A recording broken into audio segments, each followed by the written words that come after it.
Hello everybody, welcome back to my YouTube channel. So for this video, I'm going to be doing a what I read in December. I read a lot of books this month. Like 14, 15, I did read 2 novellas. So like if you count the novellas, it's like 15 books total, which is the most I've ever read in a month before. Let's just get right into the video, talk about these books. I'm so excited. I had a really good reading month.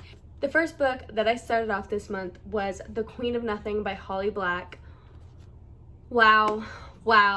Ended the Folk of the Air series. This was a 5-star for me. It was so good. The romance in this book was literally so good. The romance started getting more exciting. The romance subplot started getting more exciting.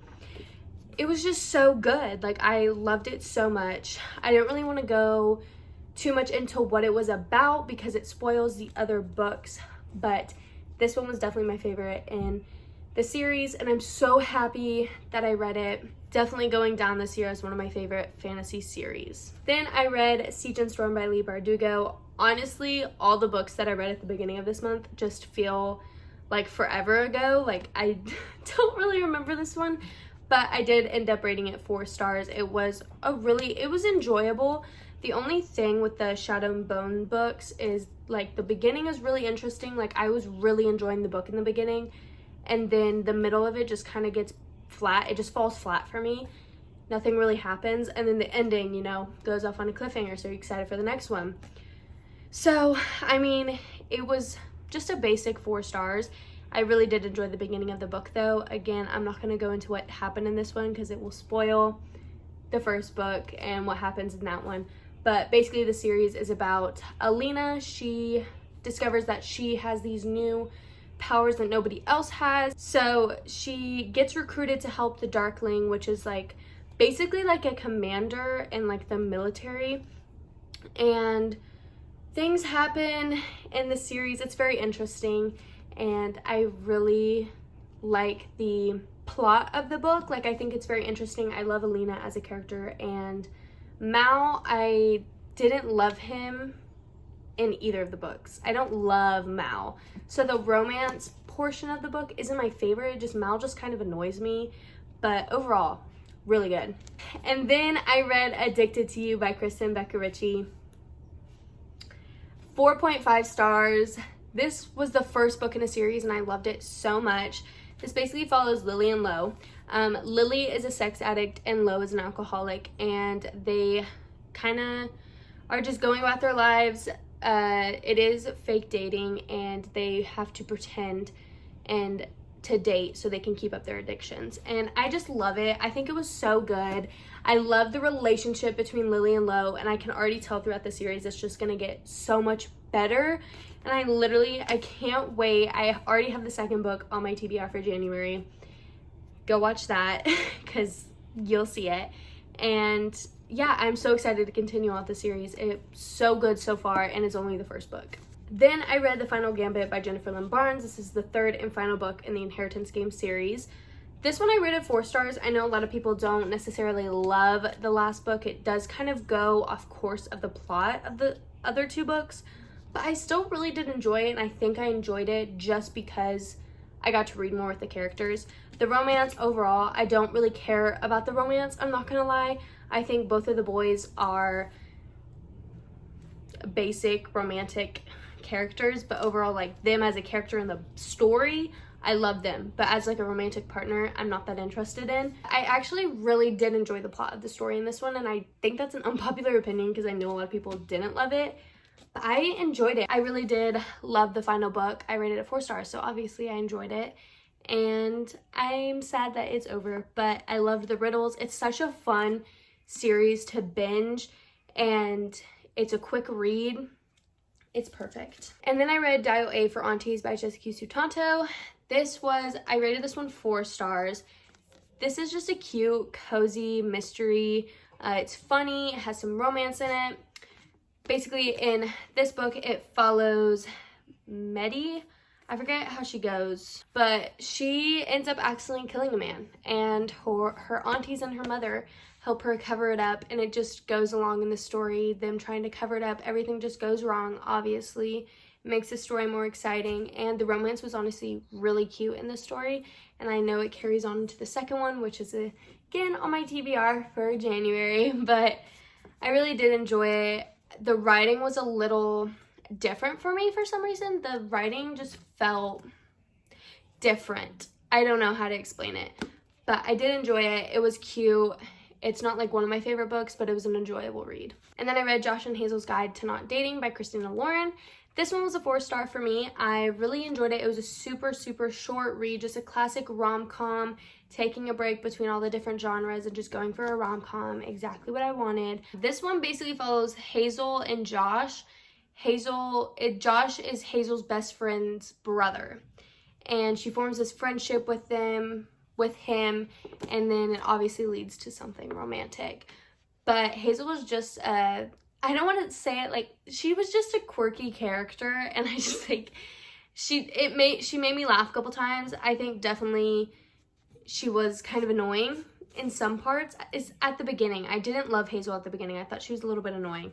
But as the story went on, I ended up loving Hazel, and I loved Hazel and Josh's banter. It was great. It was a classic rom-com, and I think 4 stars is a perfect place for this book to go, because it's enjoyable, but it's nothing spectacular. My most surprising read of the month was Bewitched by Paige McKenzie and Nancy Olin. Let me tell you, I rated this book 4 stars. Okay? I was not expecting to rate it this good because I actually enjoyed the story, and I didn't think I would. I went into this with very, very low expectations, and I left it with pretty surprising expectations. I enjoyed it. Basically what happens is a new girl joins a school, Iris. She's a witch, and she ends up joining a coven. And during that time that she joins, one of the witches ends up dead. And so they're trying to figure it out. It's very YA, but it's enjoyable. It's magical. It's about witches. It's just fun. Like, it just feels fun. Like, you're just taking a break and you're going into a world with witches. Like, it's just fun. There's like 2 things that I have to say about this.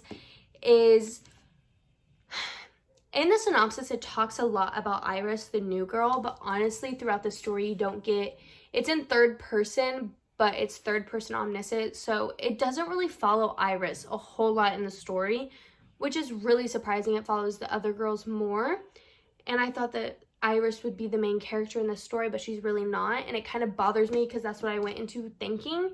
And then the other one is there's a lot of LGBTQIA representation, which is amazing, and it's great. The only thing is how the author words it in here feels like she's just trying to put it in there to make her seem like good. You know what I mean? Like, she's just putting it in there to, like, it feels like she's pushing it, you know? And I don't know how to explain it. It just feels like she's doing it not because she wants to, but because she was told to, or it makes her seem like a better person. I don't know. That's just how I felt when I was reading it. I did enjoy the LGBTQIA representation. It was great. I think it really, especially, I think that this is definitely intended for younger readers, but I still did enjoy it. And then I read Before We Were Strangers by Renee Carlino. This was a 5 stars. I really loved this. I love second chance romance. It's one of my favorites. This follows Grace and Matt. So like 15 years ago, they met at college and they formed this really great connection. They formed a relationship. They were perfect soulmates, you know, and then they end up splitting up. Something happens. It's pretty much said in it, but I didn't read the back, and I actually enjoyed going into it blind without learning what happens. And something happens, they don't see each other for obviously 15 years, and then they meet back up and they rekindle, you know, and you find something out. And I was like, yes, this is exactly what I wanted to happen. I loved, not necessarily a plot twist, but I just loved the little thing that they found out at the end of this book. It was so good, and I read it so quick. I read it in my 24 hours of reading video, but I loved it. It was so good. I understand why everybody loves this book, so I recommend it. And then I read Shatter Me by Tahereh Mafi. This was 4 stars. I loved this book. It's a YA dystopian, and it follows Juliet. She has a lethal touch. If you touch her, you die, and she gets put into this asylum, and then she ends up getting taken out and she's being used as a weapon for war. And then you just follow her journey through not wanting to do that. And I loved it. There's some romance. There's Adam and there's Warner, and I love Kenji. I love this series. I read some more of the series later in the month, and we'll talk about those books, but this was a perfect start to the series. It is a little bit sad at the most of the book just because she's gone through so much in her life and she's now finally getting back out into the world. Then I read The Deal by Elle Kennedy, which is the first book in the Off-Campus series. I rated this book 5 stars. I don't know if I'd still go with it. I think I rated it 5 stars just because I was surprised with how much I liked it. I honestly think I'd maybe give it like a 4, 4.5, but I still really, really liked it. Basically, it follows Hannah and Garrett. Garrett is a hockey player, and Hannah ends up having to tutor Garrett, and they form this friendship, which obviously leads to a romantic connection, relationship, you know the deal. I loved like the friendship between them. At first, I hated Garrett. I hated him. He was nasty. I hated him. And then after like seeing his like generous side throughout the book, loved him. So good.